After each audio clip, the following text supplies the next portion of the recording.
Hello बच्चों, क्या हालचाल क्या हालचाल क्या हालचाल क्या हालचाल। आशा करता हूँ आप लोग अच्छे होंगे, मस्त होंगे, स्वस्थ होंगे और अपनी पढ़ाई को एकदम जबरदस्त तरीके से कर रहे होंगे। दोस्तों, जैसा कि आप लोग जानते हैं, क्लास 8, 9, 10, 11, 12 सारे बच्चों का लगभग सभी स्कूलों में मिड टर्म एग्जाम आने वाले हैं। सारे बच्चे परेशान हैं, सर मिड टर्म का एग्जाम आखिरकार कैसे आने वाला है, और उसमें सबसे बड़ी बात है कि इंग्लिश का पेपर कैसे आने वाला है। तो आज मैं लेकर आया हूं, अपना यूट्यूब पे फैमिली लेकर आया है आपके लिए इंग्लिश का पेपर क्लास 8 का पूरा जो क्लास 2024 में आया था, 2024-25 में आया था जो पेपर है 2024 और 25 का है। हम इसमें सारा कोई मॉडल पेपर नहीं है, हम 2024 का जो पिछले साल का पेपर है हम उसको डिस्कस करेंगे और इस क्लास में जानेंगे कि आपका क्लास 8 का इंग्लिश का पेपर आखिरकार कैसे आने वाला है, कौन कौन से सेक्शंस होंगे, हमें क्या क्या पढ़ना है और हमें क्या नहीं पढ़ना है, सारी बातों की जानकारी इसमें हम जानेंगे। तो लास्ट तक बने रहिएगा। और जो भी बच्चे क्लास 8 में हैं, आपके सहपाठी हैं, आपके क्लासमेट हैं, आपके रिश्तेदार हैं, उन सभी को, क्लास 8 वाले बच्चे को एक बार जल्द से जल्द अभी शेयर कर दो। सेशन स्टार्ट होने से पहले हम एक बार सारे बच्चे एक बार शेयर कर दो, सारे फ्रेंड्स को बताओ कि यूट्यूब पे सारे क्लासेस लगती हैं, उसमें हम मैथ साइंस सारे क्लासेस का करा दूंगा। तो आइए हम बिना देरी किए एक बार हम स्टार्ट करते हैं सेशन को। इसमें क्या है, हम क्लास 8 का इंग्लिश पेपर पढ़ने जा रहे हैं, बताने जा रहे हैं। इंग्लिश का जो आपका टोटल कितने नंबर का आएगा, 60 नंबर का पेपर होगा। टोटल 60 नंबर का पेपर होगा और कितने समय के लिए होगा, 2.5 घंटे के लिए होगा। जो समय होगा आपका टोटल 2.5 घंटे का पेपर होगा। मैक्सिमम मार्क्स जो है 60 नंबर का पेपर होगा। और एक ऐसा पेपर है, आपको पता है आपका मिड टर्म एग्जाम होने वाला है, तो हम मिड टर्म एग्जाम के पेपर का डिस्कस करने जा रहे हैं। तो आइए हम स्टार्ट करते हैं कुछ जनरल इंस्ट्रक्शन से। कुछ जनरल इंस्ट्रक्शन है, कुछ निर्देश है, उसमें हम जानेंगे कि कितने प्रकार के क्वेश्चंस आ सकते हैं, कैसे क्वेश्चन आ सकते हैं। तो इसमें टोटल जो है आपके इंग्लिश का जो पेपर है टोटल 4 सेक्शन में डिवाइड है। कि आपको सेक्शन ए में क्या आएगा, रीडिंग सेक्शन है, रीडिंग का आएगा क्वेश्चन जो कि 16 मार्क्स का है। जो रीडिंग वाला पोर्शन है आपका 16 मार्क्स का आएगा। सेक्शन बी में आपका राइटिंग वाला है जो कि 12 मार्क्स का आएगा। तो आपका सेक्शन ए पता चल गया कि रीडिंग वाला है और सेक्शन बी आपको पता चल गया कि राइटिंग स्किल का है, यानी 12 मार्क्स का आएगा। इसमें हम बात करेंगे सेक्शन सी का। सेक्शन सी आपका ग्रामर पोर्शन है। सेक्शन सी आपका ग्रामर पोर्शन है। इसमें आपका आएगा 14 मार्क्स। वही जो आप लोगों ने टेंस पढ़े होंगे, मॉडल्स पढ़े होंगे, वहीं से क्वेश्चन आएंगे। आपको एक बार अभी हम क्वेश्चन को एक बार डिस्क्राइब करेंगे, उसका आंसर ही बताएंगे। बस एक बार लास्ट तक ऐसे ही बने रहिएगा। सेक्शन डी है आपका लिटरेचर, यानी जो आप बुक पढ़ते हैं उस बुक का क्वेश्चन है। टोटल जो है 18 मार्क्स का है। तो इस तरीके से आपका जो पेपर का पैटर्न है, reading, writing, grammar and literature वाली बुक से आएंगी। तो टोटल मिलाकर आपका जो पेपर होने वाला है 60 नंबर का होने वाला है। हम इसमें सारे क्वेश्चंस को एक बार सॉल्व करेंगे। और जिन स्टूडेंट को यदि इसकी पीडीएफ चाहिए तो हमारा यूट्यूएस कैरियर इंस्टीट्यूट नाम का एक एप्लीकेशन है, आप वहां पे जाकर इसे फ्री ऑफ कॉस्ट में डाउनलोड कर सकते हैं। फ्री ऑफ कॉस्ट में डाउनलोड कर सकते हैं।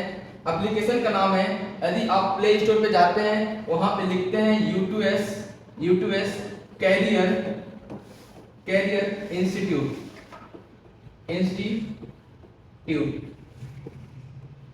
यदि आप यूट्यूएस कैरियर इंस्टीट्यूट लिखते हैं प्ले स्टोर पे तो आपका वहां से जाकर डाउनलोड कर सकते हैं। वहां पे आपका क्लास 8 के फ्री सेक्शन में जाएंगे तो वहां पे आपको ये पेपर दिया गया है, तो आप वहां से डाउनलोड कर सकते हैं।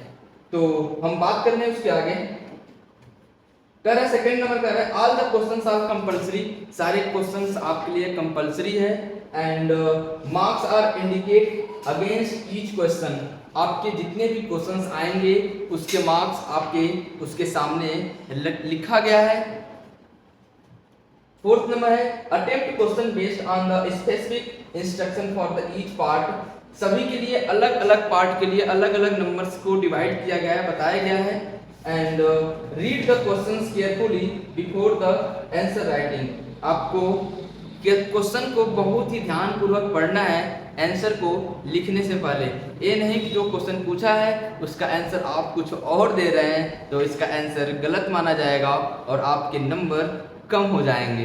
तो यहाँ आपका जो जनरल इंस्ट्रक्शन था वो कंप्लीट हुआ। आपको पता चल गया कि इसमें आपका आने वाला है रीडिंग, राइटिंग, ग्रामर और लिटरेचर, जो आप अभी तक पिछले 3 से 4 महीनों में पढ़े हैं। उन्हीं सब का एक टेस्ट पेपर कराता है, मिड टर्म एग्जाम कराते हैं। तो आइए हम इसके आगे बढ़ते हैं।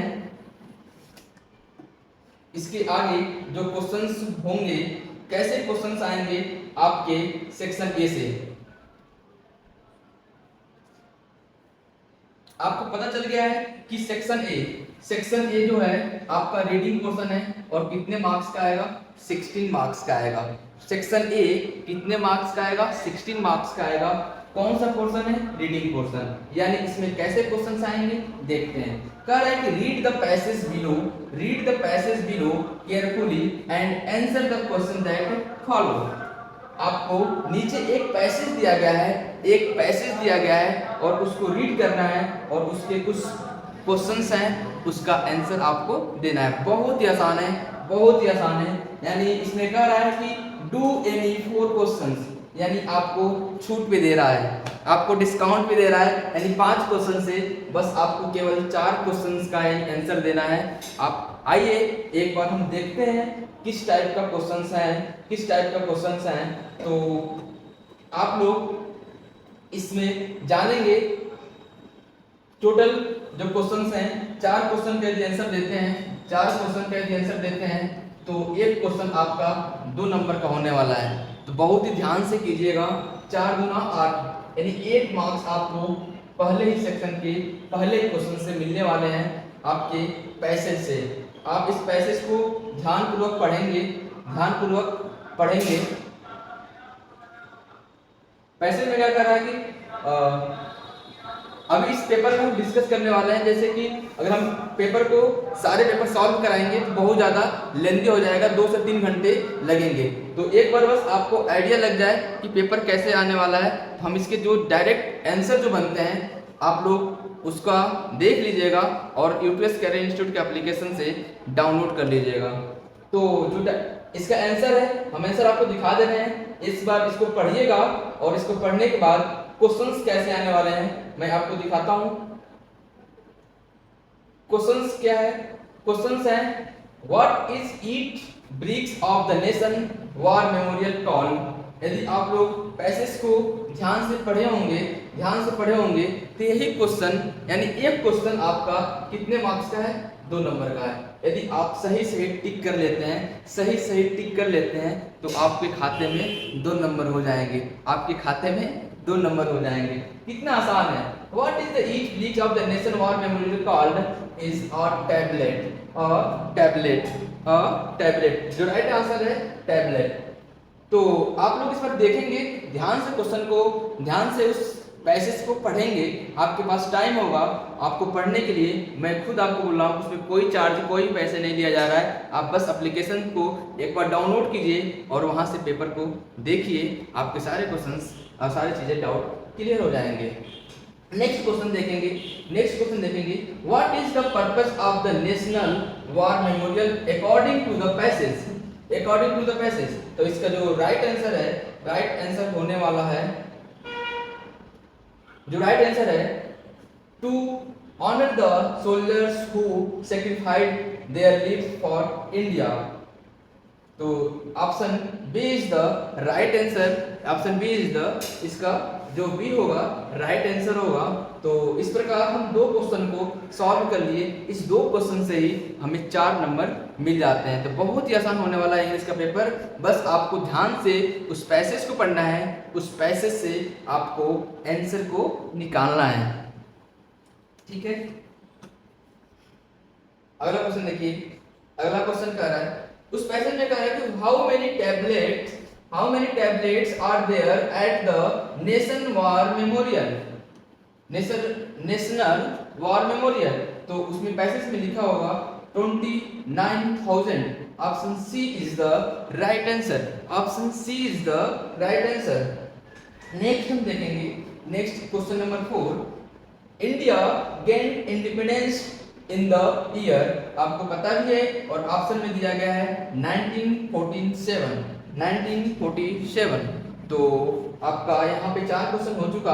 आपको केवल 4 क्वेश्चन का ही आंसर देना था. आप लोग शायद इजीली आंसर दे पाए होंगे, समझ पाए होंगे मेरी बात. इस पैसेज को पढ़ने के बाद बहुत ही आसानी से आप 4 क्वेश्चन को आंसर दे सकते हैं. और हम बात करें 5वें क्वेश्चन की, तो आपको टोटल 5 क्वेश्चन दिया है, लेकिन आपको 5 क्वेश्चंस करने नहीं है. आपको 5 क्वेश्चंस करने नहीं है, केवल 4 ही क्वेश्चन करने हैं. आपको पहले इंस्ट्रक्शन में दिया था डू एनी 4, यानी आपको केवल 4 क्वेश्चन करने हैं, लेकिन हम आपको सारे क्वेश्चंस का आंसर बताएंगे, सारे क्वेश्चन का प्रैक्टिस कराएंगे. अगला क्वेश्चन कह रहा है कि according to the passage what does each bricks of the national war memorial represent. तो इसका जो राइट आंसर होने वाला है ए सोल्जर्स नेम. जो आपका राइट आंसर होने वाला है a soldier's name is the right answer. Option A is the right answer. यानी आपका 8 नंबर का क्वेश्चन मात्र 5 मिनट में सॉल्व कर लोगे आप लोग बहुत ही आसानी से. आपको क्योंकि जो पहला क्वेश्चन आने वाला है आपका पैसेज का होने वाला है, उस पैसेज से आपके 5 एमसीक्यू आएंगे, जिनमें से केवल आपके 4 एमसीक्यू करने हैं. ठीक है, हम आगे बढ़ते हैं. आपके सेकेंड क्वेश्चन को देखेंगे.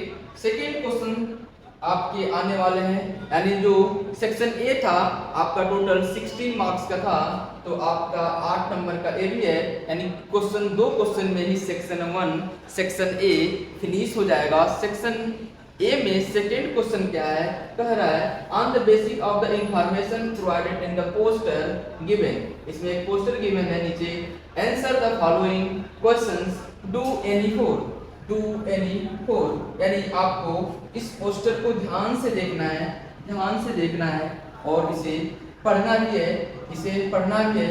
आप एक बार पीडीएफ को डाउनलोड कर लीजिएगा और वहाँ पे बिल्कुल अच्छे तरीके से घर पे इत्मीनान से पढ़ लीजिएगा. हम इसके आंसर बताने वाले हैं, इसमें क्या क्या आंसर सही होने वाला है. यानी आपका सेकंड क्वेश्चन है, एक फिगर वाला पोस्टर वाला आएगा. उस पोस्टर से आपके केवल 4 क्वेश्चन के आंसर देने होंगे. ये भी आपके एमसीक्यू ही होने वाला है, मल्टीपल चॉइस क्वेश्चंस ही होने वाला है. बहुत ही आसान क्वेश्चन होने वाला है. यानी आपके पोस्टर से भी टोटल 4 क्वेश्चन करने हैं. यहाँ पे लिखा भी है डू एनी 4, यानी आपके 5 क्वेश्चन आएंगे. टोटल 4 क्वेश्चन के आंसर देना है. आइए हम देखते हैं इस पोस्टर से कौन से क्वेश्चन आए हैं, इस पोस्टर से किस प्रकार के क्वेश्चन आए हैं, कैसे क्वेश्चन पूछा जाता है. इस पोस्टर को देखते हुए आप पोस्टर को ध्यान से देखेंगे और समझेंगे तो आपका आंसर बहुत ही इजीली आपको दिख जाएगा. क्वेश्चन 1 की बात करें तो क्वेश्चन 1 कह रहा है according to the poster reading helps in the enhancing which type of the skill.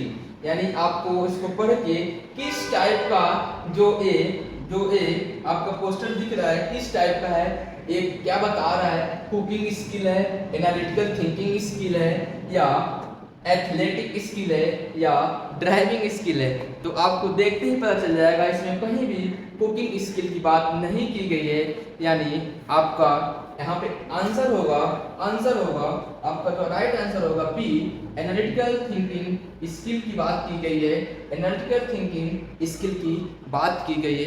एक बार हम और आपको बता दे रहा हूँ. आप सोच रहे होंगे कि सर केवल आंसर बता रहे हैं, तो बेटा एक बार आप लोग जल्दी से इसे डाउनलोड कर लेंगे और आपको वहाँ पे क्वेश्चन मिल जाएगा, तो खुद आपको समझ में आ जाएगा. इसे आप लोग एप्लीकेशन को डाउनलोड करके जरूर इस पीडीएफ को डाउनलोड कीजिएगा ताकि आपको सारे क्वेश्चन समझ में आ जाए. क्योंकि यहाँ पर हम अगर सारे चीज़ डिस्क्राइब करेंगे तो वीडियो 2 से 3 घंटों तक पहुँच जाएगी.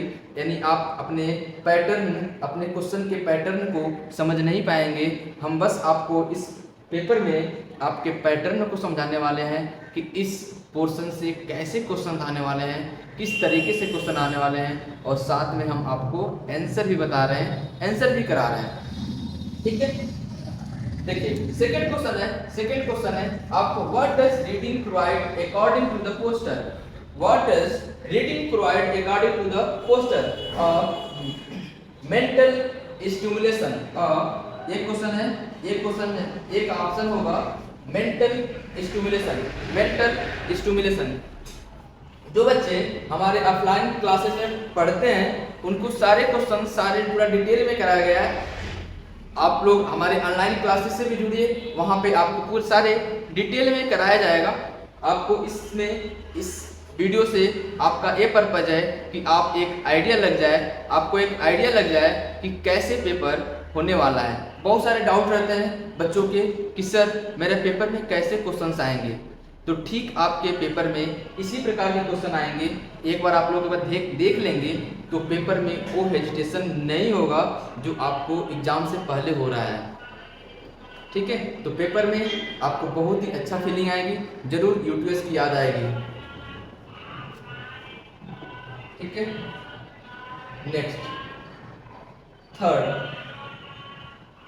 जो क्वेश्चन है,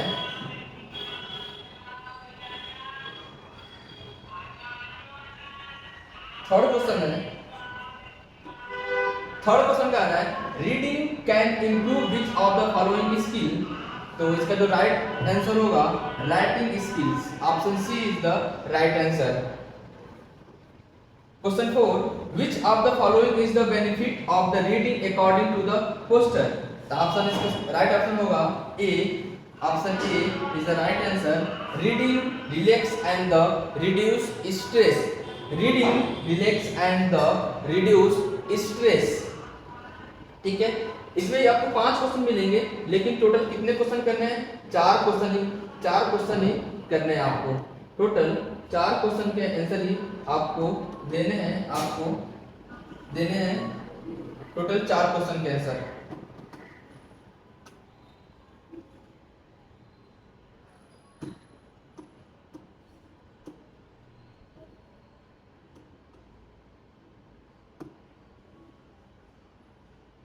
ठीक है, आपको टोटल 4 क्वेश्चन के आंसर देने हैं।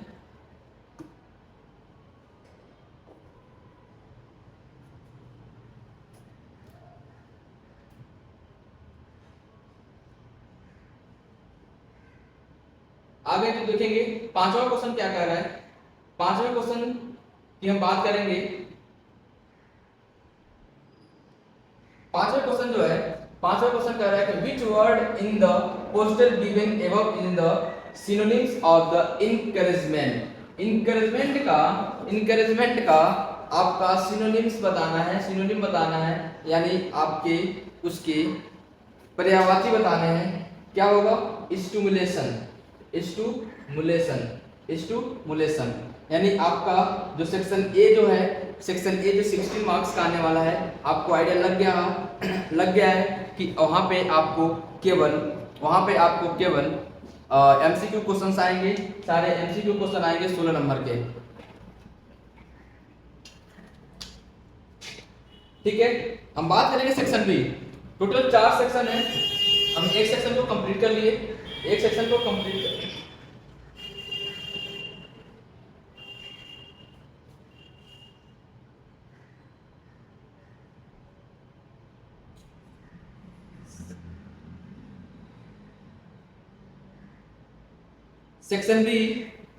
बी में देखेंगे। सेक्शन बी आपका राइटिंग वाला है। टोटल ये आने वाला है आपका 12 मार्क्स का आने वाला है। हम इन सारे का आपको आंसर भी दिखाएंगे, आंसर भी कराएंगे। आप लोग बस एक बार उसे रीड कर लीजिएगा, पढ़ लीजिएगा। आंसर आपके इसी पीडीएफ में मिलेगा, वो आपके लास्ट में ऐड किया गया है। इन सारे का आंसर भी लास्ट में ऐड किया गया है। इसीलिए बार बार कह रहा हूँ कि एप्लीकेशन को एक बार जरूर डाउनलोड कीजिए, ताकि आपको इन सारे क्वेश्चंस के आंसर भी मिल सके। आप प्रैक्टिस करके जाएंगे तो बहुत अच्छे मार्क्स आएंगे। देखिए कैसा क्वेश्चन पूछ रहा है राइटिंग स्किल में। आपके कह रहा है कि राइट ए शॉर्ट पैराग्राफ लिखना है on mock drill in my school. जो टॉपिक है mock drill in my school के ऊपर लिखना है इन अबाउट 100 से 120 वर्ड्स, जो कि आपके टोटल 6 मार्क्स के होने वाले हैं, यानी अकेले आपके 6 मार्क्स के होने वाले हैं। तो हम इस क्वेश्चंस का आंसर एक बार आपको दिखा दे रहे हैं, आप लोग उसे देख लीजिए और डाउनलोड करके उसे आप एक बार लिख लीजिएगा। आपको हम एक बार क्वेश्चन दिखा दे रहे हैं। क्वेश्चन जो है लास्ट में क्वेश्चन दिया गया है,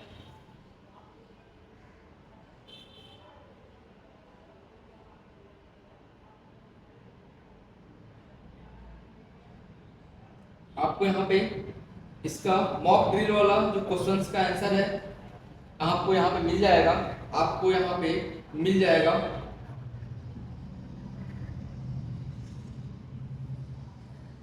तो आप यहाँ से एक बार नोट कर सकते हैं, आप पीडीएफ को डाउनलोड करके आप यहाँ से इस क्वेश्चन का आंसर लिख सकते हैं। Paragraph on mock drill in my school पे आपको 120 वर्ड्स के राउंड्स आंसर लिखा गया है, तो आप एक बार देखकर लिखकर प्रैक्टिस कर लीजिए। यहाँ से आपका जो थर्ड क्वेश्चन है 6 मार्क्स का आने वाला है, आपका कंप्लीट हो जाएगा। ठीक है, हम अब बात करेंगे आगे जो क्वेश्चंस आने वाले हैं। इसके बाद जो क्वेश्चन आने वाला है सेक्शन बी का ही क्या आने वाला है, सेक्शन बी। ठीक है, सेक्शन बी में जो या तो ये वाला लिखिए मॉक ड्रिल माय स्कूल पे, या राइट एन एप्लीकेशन लिखने के लिए कह रहा है, किस टॉपिक पे, to the principal of your school seeking his her permission to the present skit on the importance of hard work to be presented in the morning assembly in about 100 words। या आपको इस paragraph को लिखना है इस 6 number को पाने के लिए, या आप इस पैराग्राफ को लिखेंगे, या जिन बच्चों को एप्लीकेशन लिखने आता है वो इस क्वेश्चन का एप्लीकेशन लिखना है। यानी आपको एप्लीकेशन पर जरूर प्रैक्टिस करना है। एप्लीकेशन आता है आपके पिछले साल 2024 में 2024 में ये पेपर में आया हुआ था, यानी इस बार भी एप्लीकेशन आएगा। भले टॉपिक चेंज हो, लेकिन आपको आइडिया तो लगा कि किस प्रकार से एप्लीकेशंस आ रहे हैं और किस प्रकार से पैराग्राफ लिखने के आ रहे हैं। आप टोटल 6 नंबर के आ रहा है, इतना आइडिया लग गया ताकि आप लोग उसे प्रैक्टिस कर लेंगे। 2-3 पैराग्राफ वाले क्वेश्चन को प्रैक्टिस कर लीजिए, 2-3 एप्लीकेशन प्रैक्टिस कर लीजिए, फिर आपका 6 नंबर अपने आप आपके खाते में चला जाएगा। बस अच्छे से लिख के आइएगा। इसका भी आंसर आप यदि आप नीचे जाते हैं, ठीक है, पीडीएफ को डाउनलोड करते हैं तो सारे क्वेश्चंस के इसके आंसर दिए गए हैं। तो आप लोग वहां से डाउनलोड करके आप आंसर जरूर देख लीजिएगा। अगला क्वेश्चन देखिए, चौथा क्वेश्चन क्या आ रहा है। चौथा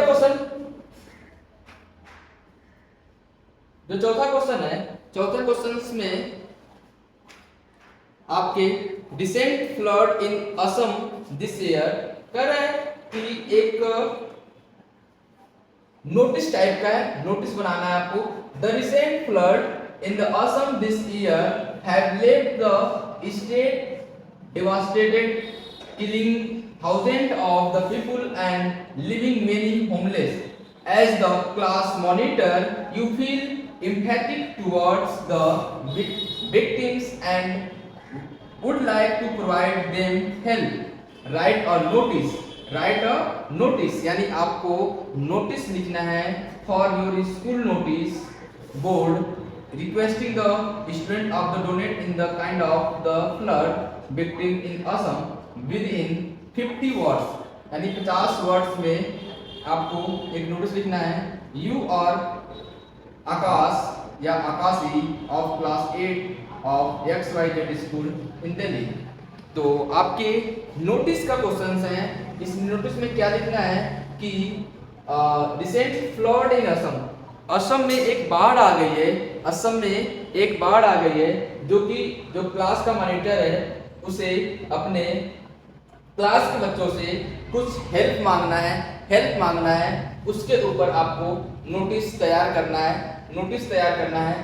नोटिस कैसे लिखा जाता है, आप इस पीडीएफ को डाउनलोड करके लास्ट में देख लेंगे कि किस प्रकार से नोटिस कराया गया है, आपके सारे क्वेश्चंस का आंसर दिया गया है।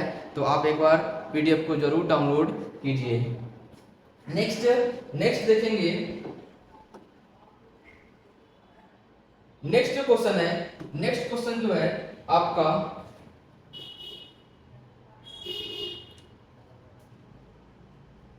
अथवा में करके दिया है, अभी और करके दिया था।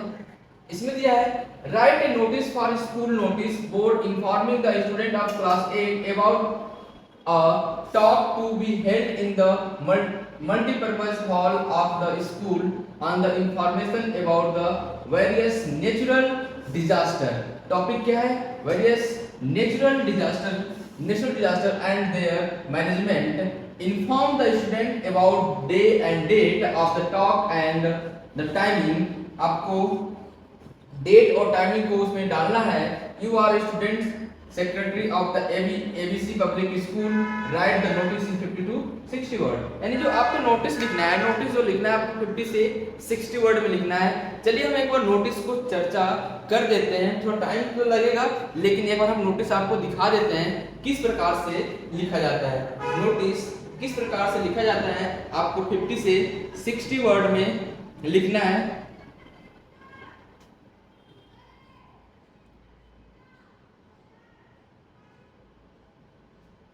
जो नोटिस है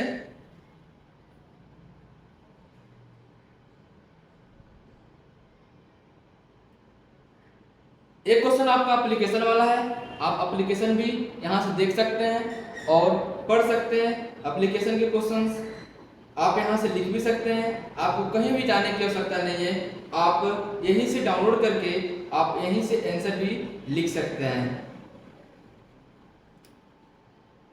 हम बात करने वाले नोटिस की।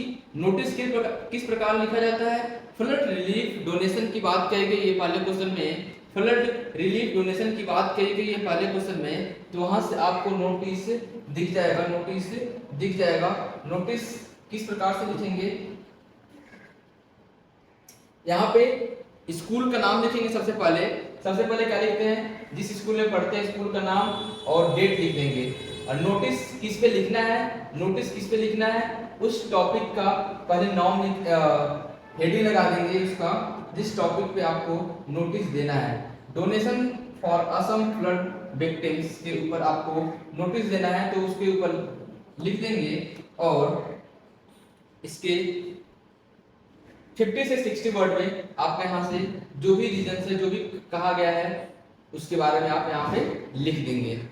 ठीक है, तो यहाँ से आपको आइडिया लग जाएगा किस प्रकार से नोटिस लिखा जाता है। तो आपके पास आंसर है, आप एक बार नोट डाउन करके एक बार पढ़ लीजिएगा, रीड कर लीजिएगा, हो जाएगा आपका।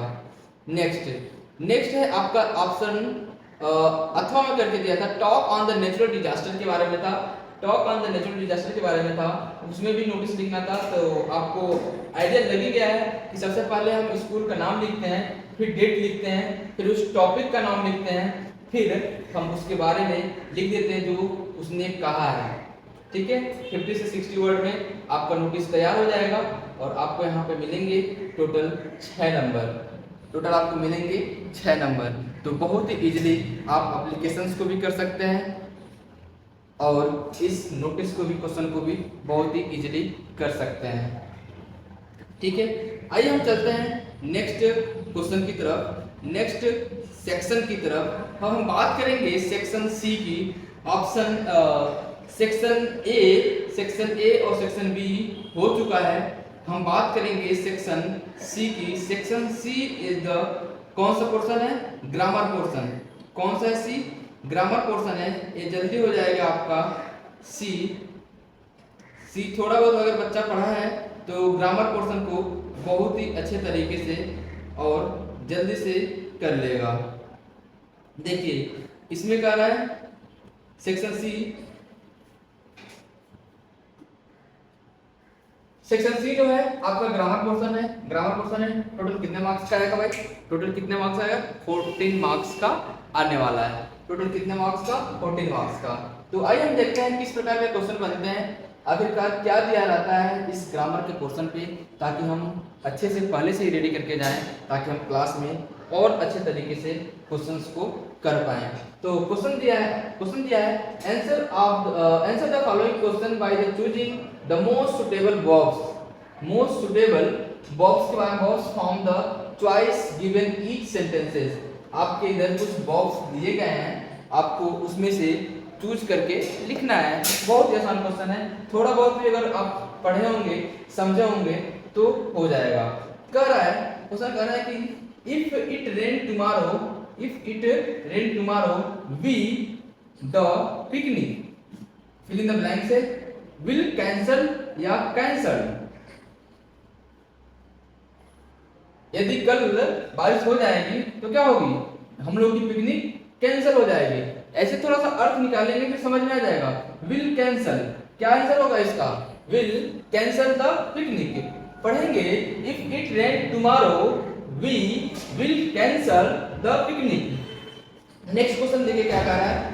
When I was a child I went to, क्या बनाएगा? I went to the visit my grandparents every summer. तो विल गो नहीं, क्या आएगा? वेंट आएगा। नेक्स्ट आपको उसमें भी टोटल देखना है, 4 ही क्वेश्चन करना है। आपके 5 दिया है, एक छूट है। See my sister Seema a book every evenings. तो आप अगर प्रेजेंट इंडेफिनिट टेंस पढ़े होंगे, तो प्रेजेंट इंडेफिनिट एक ऐसा सेंटेंस है जिसमें हम वर्ब में यस या ईएस लगता है, यहाँ पे my sister Seema singular number है तो क्या लगेगा? Reads. My sister Seema reads a book every evening. My sister Seema reads a book every evening.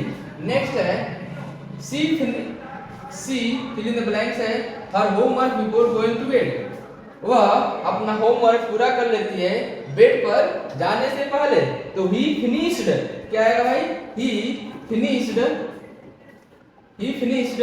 Finished homework before going to bed. Next है Sandeep left his keys at home yesterday. तो यहाँ पे आपके जो फिल इन द ब्लैंक्स वाले questions हैं इस प्रकार के आएंगे, आपको ऐसे ही पढ़ना है। टोटल 5 क्वेश्चन दिया था, 4 क्वेश्चन करने हैं, यानी 4 नंबर के फिल इन द ब्लैंक्स आपके हो जाएंगे। नेक्स्ट कह रहा है answer the question by choosing the most suitable models. यानी आपके टेंसेस के साथ साथ आपके मॉडल्स भी पढ़ने हैं। मॉडल से पढ़ना है आप लोग को from the choice given with the each sentences. सभी सेंटेंसेस के आपके इसमें जो भरने वाले हैं मॉडल्स भरने हैं। मॉडल्स के साथ साथ किस प्रकार का आएगा? मॉडल्स में क्या है? मॉडल्स पढ़े होंगे कैन, कुड, मे, माइट, इस तरीके के जो होता है यूज होते हैं उसमें पूछा जाता है। तो आइए हम देखते हैं क्या इसमें कह रहा है। Radhika fill in the blanks है। राधिका, ये पहले से कोई बच्चा भर दिया है। यहाँ पे राधिका स्पीक 3 लैंग्वेज फ्लुएंटली। कह रहा है कि राधिका 3 लैंग्वेज को फ्लुएंटली बोल सकती है, यानी कैन या मे। तो यहाँ पे इसका जो सही जवाब होगा can. Radhika can speak 3 language fluently. You must be careful while driving a car. C है इसमें दिया है कि डू एनी 3, यानी आपको 3 क्वेश्चन ही करने हैं। She probably be late to the meeting since the miss the train. तो यहाँ पे क्या आएगा? She would probably be late to the meeting since she miss the train.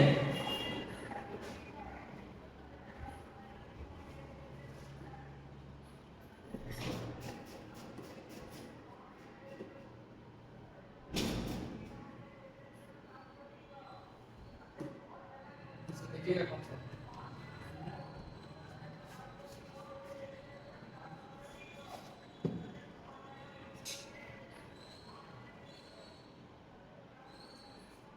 System का थोड़ा सा इशू है, एक मिनट।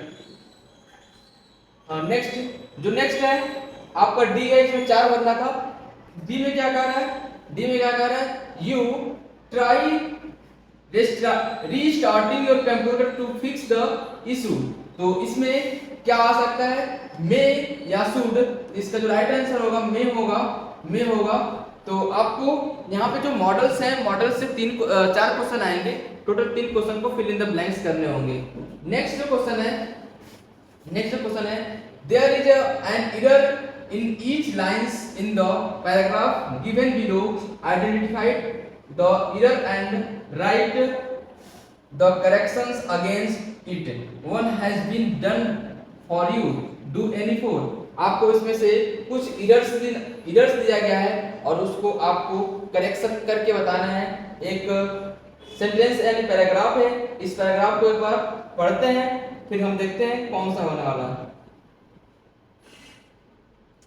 जो पैराग्राफ है, पैराग्राफ में देखेंगे क्या मिस्टेक है और आपको क्या करेक्शन करनी है। तो ऐसे क्वेश्चंस आपके आएंगे ग्रामर पोर्शन में। आपके कितने नंबर के हैं ग्रामर पोर्शन का ये वाला क्वेश्चन? ये है आपका 4 नंबर का, 4 क्वेश्चन आएगा 4 नंबर का। तो सबसे पहले हम इस पैराग्राफ को पढ़ेंगे। पैराग्राफ को पढ़ते ही आपको थोड़ा बहुत आइडिया लग जाएगा इसमें क्या चीजें मिस्टेक में दिया गया है। तो once upon a time on a small village there live a kind little girl named Mia. Mia loved to draw or paint, but she has only a few colors and no special brushes. One day she found a beautiful paintbrush while walking in the forest. It was covered in sparkles and seemed to grow with a magician light. तो आप लोग इसे एक बार ध्यान से पढ़ेंगे और देखेंगे क्या मिस्टेक दिया गया है। जो पहला जो एरर्स है इसमें बताया गया है, स्मॉल जो है, स्मॉल यहाँ पे कैपिटल में था, स्मॉल जो है कैपिटल में आएगा। तो यहाँ पे इसको, क्योंकि इसमें जो स्मॉल है बीच में कैपिटल नहीं होना चाहिए। इसका मिसप्रिंट जो था, आपको जो बीच से स्टार्ट होता है, जो पहला लेटर होता है वो कैपिटल स्टार्ट होता है और बीच में जो होगा आपके स्मॉल लेटर से स्टार्ट होता है। तो यहाँ पे जो यम था और यस था, कैपिटल था। आपके बुक में जो क्वेश्चंस हैं इसका मिसप्रिंट था, तो इसमें जो यस है कैपिटल है, यहाँ पे क्या आना चाहिए, स्मॉल आना चाहिए। नेक्स्ट जो है ड्रॉ और पेंट, यहाँ पे देखेंगे ड्रॉ और paint. Mia love to draw और पेंट। मिया जो है दोनों को, ड्रॉ एंड पेंट को नहीं, ड्रॉ एंड पेंट। तो जो मिस्टेक है ड्रॉ और पेंट नहीं, क्या लिखेंगे इसमें, जो करेक्शन करेंगे ड्रॉ एंड पेंट। अगला क्वेश्चन है सी हैज। यहाँ पे जो पास्ट की जो सेंटेंसेस जो हो रही है, सारे जो सेंटेंसेस हो रही हैं पास्ट की बातें चल रही हैं, तो इस प्रकार सी हैड, तो जो पास्ट की बातें चल रही हैं सी हैड हो जाएगा। सी हैज की जगह हम क्या लिखेंगे, सी हैज की जगह पे हम सी हैड यूज करेंगे, क्योंकि जो सारे सेंटेंसेस हैं वो पास्ट के होने वाले हैं। जो सारे सेंटेंसेस हैं वो पास्ट के होने वाले हैं, तो हम वहां पे क्या लिख देंगे, सी हैड। ए जो है डी, वॉल्क है, वॉल्क, वाइट वॉल्क, यहाँ वाइट के साथ वॉल्क नहीं, क्या आएगा, वॉकिंग आएगा। यहाँ पे it was covered in the sparkles and the seemed to grow with a magician light। यहाँ पे cover की जगह covered आएगा। ठीक है। तो यहाँ पे आपका पूरा क्लियर होता है। आपका सेक्शन सी का लास्ट क्वेश्चन है। सेक्शन सी का लास्ट क्वेश्चन क्या कह रहा है, इसमें कह रहा है कि answer the following questions by choosing the most suitable conjunction. आपके कंजंक्शन के यूज करना है, कौन सा होने वाला है।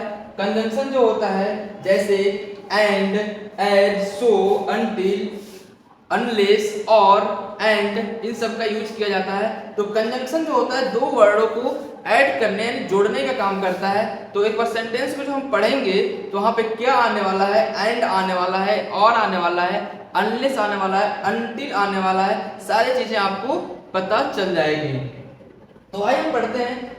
पहला क्वेश्चन है Tom forget his umbrella. Tom forget his umbrella, Tom जो है अपना अम्ब्रेला छाता भूल गया। So he got went to the rain. तो यहाँ पे क्या आएगा, सो आएगा, यहाँ पे सो भर देंगे। ऑप्शन बी है, यहाँ पहले स्टूडेंट ने जो पेपर दे के आए वो पहले से भरे हैं, कुछ गलत भी इसमें है, तो जो मैं टिक किया हूँ उसको सही करना है आपको। I will not go to the party unless, क्या भरेंगे इसमें, unless I get a new dress. Option question C है you can choose to have either ice cream और केक। आइसक्रीम आइदर के साथ यहाँ पे क्या आएगा, और आता है, या तो आइसक्रीम लेंगे या तो केक लेंगे। और नेक्स्ट है she wanted to go for a walk but it was too widely outside. तो यहाँ पे आपका सेक्शन सी ग्रामर पोर्शन भी आपको क्लियर हो जाता है। यानी आपको पढ़ना क्या है, थोड़ा सा लगा होगा आइडिया। आपको टेंसेस पढ़ने हैं, आपको मॉडल्स पढ़ने हैं, आपके कंजंक्शंस पढ़ने हैं, यानी ग्रामर पोर्शन को बहुत ही विधिवत तैयार रखना है। और यहाँ पे क्वेश्चंस जो आ रहे हैं, फिल इन द ब्लैंक्स आ रहे हैं, तो बहुत ही ध्यान से, बहुत ही केयरफुली से करेंगे तो आपको आंसर भी यहाँ पे मिलेगा। नेक्स्ट लास्ट जो पोर्शन है सेक्शन डी, इसकी हम बात कर लेते हैं। सेक्शन डी जो है आपका टोटल 18 मार्क्स का होने वाला है। सेक्शन डी आपका जो है 18 मार्क्स का होने वाला है। तो आइए हम 9वें क्वेश्चन की पढ़ते हैं। ये जो लिटरेचर का है, लिटरेचर यानी बुक जो पढ़े हैं आप लोग ना, उस बुक के क्वेश्चंस हैं, यानी उस बुक के क्वेश्चंस आने वाले हैं, उस बुक के क्वेश्चंस आपको पढ़ने हैं। ठीक है, कह रहे कि read the lines given below from the poem the ant and the cricket and the answer the questions that follow। आप लोग पढ़े होंगे the ant and the cricket, चींटी और झिंगुर। झिंगुर जो एक कीड़ा है, उस कहानी से इस पोयम को लिया गया है, उस पोयम से क्वेश्चंस पूछा जाता है। कैसे पूछा गया है, correct read the lines given below from the poem. इसलिए कुछ क्वेश्चन दिए हैं, कुछ क्वेश्चन के आंसर देने हैं। किस प्रकार के क्वेश्चंस आएंगे हम एक बार देखते हैं। आप लोग क्लास में तो पढ़े होंगे इस पोयम को, एक बार देखिएगा, पढ़िएगा। हम डायरेक्ट इसके क्वेश्चंस के आंसर को हम बताते हैं, कौन सा आंसर इसका सही होने वाला है। ए जो है what called the cricket to become bold, इसका जो राइट आंसर होगा starvation and famine. Option B है, क्वेश्चन बी है द क्रिकेट वाज सीकिंग, तो इसका जो क्रिकेट जो झिंगुर था, the cricket was seeking to the keep his alive from the end, तो फूड ग्रेन शेल्टर, इसका जो राइट ऑप्शन होगा both first and second is the right answer. आगे हम देखेंगे सी में कह रहा है कि the cricket was very happy to get wet, तो ये फॉल्स है, गलत है, आप लोग याद रखिएगा, ये गलत था। ऑप्शन बात करेंगे क्वेश्चन 10 की। क्वेश्चन 10 में आपके एक देखे होंगे बुक में एक पोएम का है, तो एक आपका प्रोज जो है, प्रोज में आपको जो गद्यांश देते हैं, पैसेज दिया जाता है, उस टाइप का होता है। इसमें read the extract from the lesson the tsunami. आप लोग चैप्टर पढ़े होंगे द सुनामी, उसी चैप्टर का क्वेश्चन का आपको आंसर देना है। आप लोग एक बार इस पैराग्राफ को पढ़िएगा ध्यान से, और हम इसे आंसर को बता देते हैं किस प्रकार का आंसर क्वेश्चन पूछा जाता है। What was Sanjeev's professional in the lesson the tsunami, तो इसका जो राइट ऑप्शन है पुलिसमैन। राइट जो ऑप्शन है पुलिसमैन, राइट ऑप्शन क्या हो जाएगा policeman. Who called out for help that Sanjeev heard, तो इसका जो राइट आंसर है आपका the wife of the guest house cook. Option C है क्वेश्चन सी है the word swept in the phrase swept away means क्या होता है? तो इसका जो सही आंसर है pulled with force, pulled with force इसका राइट आंसर होगा। अब लास्ट में क्वेश्चन बचता है क्वेश्चन नंबर 11। क्वेश्चन नंबर 11 आपके उसी बुक से ही क्वेश्चंस आएंगे आपके डू एनी फॉर 5 क्वेश्चन है, केवल 4 क्वेश्चंस के आंसर देने हैं। तो आइए हम क्वेश्चंस को अगर पढ़ लेते हैं और फिर इन सारे क्वेश्चंस का आंसर आपको दिया गया है, इस पीडीएफ के लास्ट में आंसर दिया गया है। तो इस पीडीएफ को जरूर डाउनलोड कीजिएगा ताकि आपको सारे क्वेश्चंस का आंसर ही पता चल जाए, आपको आइडिया भी लग जाए कि हमें क्वेश्चंस को कैसे लिखना है, हमें एप्लीकेशन कैसे लिखना है, हमें पोस्टर नोटिस कैसे लिखना है, सारी चीजें के बारे में हम डिस्कस कर चुके हैं। इन सारे क्वेश्चंस का जो आंसर है एक बार हम क्वेश्चन पढ़ देते हैं, फिर आपको आंसर लास्ट में दिखा देंगे। तो आपका जो लास्ट क्वेश्चन है होने वाला है, इसमें 4 क्वेश्चंस, केवल 4 क्वेश्चन का आंसर देना है। सारे क्वेश्चन का आंसर आपके पीडीएफ के लास्ट में दिया गया है। पहला क्वेश्चन है what lesson can be learn from the story of Sanju and the tsunami, यानी जो चैप्टर है सुनामी चैप्टर का है, इसका आंसर आपका दिया गया है, हम दिखा देते हैं। What did the cricket say to the ant and the asking for the help. तो ये जो चैप्टर है आंट एंड द क्रिकेट वाला चैप्टर से है। In the lesson tsunami how are मेघना and Alma's stories similar। Question 4 है what did the cricket to during the months and summer and spring। what did the cricket do during the months and summer and spring। Question E है how do you think Tilly's geography teacher felt when he heard about what she had done in Phuket। तो इन सारे के जो answer हैं आपको answer दिया गया है, तो आप आंसर यहाँ से देख सकते हैं। आपके सारे क्वेश्चंस के आंसर नीचे हम करा दिए हैं, दे दिए हैं, बस आपको एप्लीकेशन को डाउनलोड कर लेना है और वहां से आपके सारे पीडीएफ का आंसर भी आपको मिल जाएगा। यानी आपको सारे क्वेश्चंस कैसे क्वेश्चंस आ रहे हैं आपको आइडिया लग गया है। ये जो क्वेश्चन है एप्लीकेशन वाला है, आप इसे डाउनलोड करके एप्लीकेशन का प्रैक्टिस कर सकते हैं यहाँ से। और यहाँ से आपका नोटिस वाला क्वेश्चन है, नोटिस वाले का आंसर दे सकते हैं। आप यहाँ से नोटिस वाला पढ़ लीजिएगा। सेकंड नोटिस आया था उसके बारे में, उसका भी आंसर दिया गया है, इसका भी आंसर कर सकते हैं आप लोग। और जो लास्ट है, लास्ट क्वेश्चन है 11, केवल 4 क्वेश्चन का आंसर देना है आपको इसमें। तो आप 5 क्वेश्चन दिया जाएगा, केवल 4 क्वेश्चन का आंसर देना है। यहाँ पे आपके सारे क्वेश्चंस और आंसर्स दिए गए हैं, तो आप एक बार इसे डाउनलोड करके जरूर पढ़ लीजिएगा, जरूर इसे, और इसको याद नहीं होगा याद कर लीजिएगा। तो इस प्रकार हम सारे क्वेश्चंस, आपको आइडिया लग गया है कि किस प्रकार से क्वेश्चन क्लास 8 में आ रहे हैं इंग्लिश के। तो सारे क्वेश्चंस यहाँ पे दिए गए हैं, आप एक बार जरूर पढ़ लीजिएगा।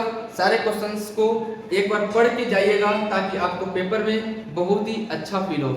आपको आइडिया लग गया है कि क्वेश्चन पेपर कैसे आने वाले हैं, आपको आंसर भी मिल गया है। तो आप एक बार पढ़िए और यूट्यूब के साथ जुड़े रहिए। जिन बच्चों ने अभी तक चैनल को सब्सक्राइब नहीं किया है तो उसे सब्सक्राइब कर लो और अपने दोस्तों को, अपने सहपाठी को, अपने क्लासमेट को जरूर शेयर करो आपके इंग्लिश के पेपर कैसे आने वाला है।